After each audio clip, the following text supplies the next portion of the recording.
I'm going to be sharing with you today is based on this. These are SPECT scans. When you actually scan the brain at work, you can find some pretty fascinating things about how it works, how much energy is being expended, and where that energy is being expended. And one of my favorite researchers is Dr. Richard Hare. He did a lot of his research out of Stanford University in the Bay Area of California.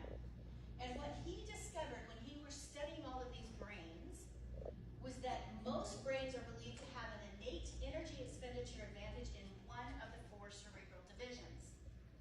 In that division, that preferred division, the brain uses less oxygen, glucose, and micronutrition, and needs shorter recovery time when performing tasks that utilize that section of the brain, that quadrant of the brain.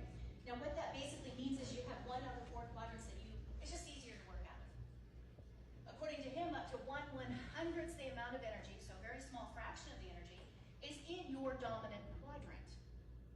Now to help you understand what this feels like, I want you to do an exercise with me. I want everybody to pull their hands like the one picture. Some of you will have the left thumb on top, some have the right thumb on top. Who has a left thumb on top like me?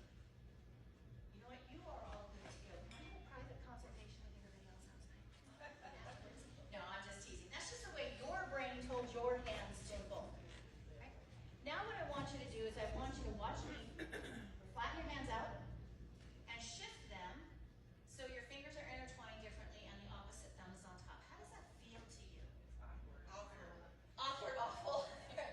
See, the thing is that your brain, you would never automatically fold your hands this way. You have to think about it. And every single thought takes oxygen, glucose, and micronutrition. Now fold your arms, like the second picture. Some have the right arm on top, some have the left arm on top. It's no difference, not handedness or anything. It's just the way your brain told your arms to fold. Now flip them. How does that one feel? Worse, right? Some people will do this, yes, and they're like, oh, it feels the same, and I'm like, that's the same way you just did it, right? The key is that your brain is wired with natural gifts, with natural ways of doing things. And to do it the natural way,